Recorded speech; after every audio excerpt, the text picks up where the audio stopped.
ఒక విజయాన్ని మనం సమర్థించుకున్నామని, ఒక ఉద్యోగం మనకు వచ్చిందని, ఒక వ్యాపారంలో లాభం మనం సంపాదించాము అని, ఒక ఇల్లు కట్టుకున్నామని, ఒక పొలం కొనుక్కున్నామంటే, ఓ బంగారం అన్నా కొనుక్కున్నామంటే, ఓ వస్త్రం కొనుక్కున్నాం, ఏదైనా సరే మనకు కలిగింది అనంటే అది మన శక్తి జ్ఞానం వలన కాదు గాని దేవుడు మనకు అనుగ్రహించాలని ఆసక్తి చూపించి మనసు కలుగుతున్నాడు కాబట్టి, దేవుడు మన పట్ల దయ చూపించాడు కాబట్టి అవన్నీ మనం పొందుకోగలం.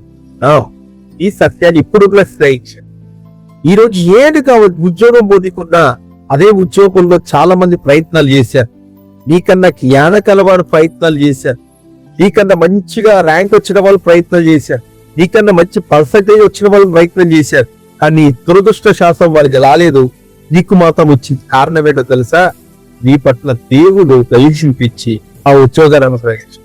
అలాగే ఉద్యోగం కావచ్చు, వ్యాపారం కావచ్చు, ఏదైనా సరేనండి, మనం ఒకటి పొద్దుకున్నామంటే అది కేవలం దేవుని అనుభూతి ద్వారానే, దేవుని దయ ద్వారానే అది మనం పొందుకున్నామని మనం గ్రహించాలి.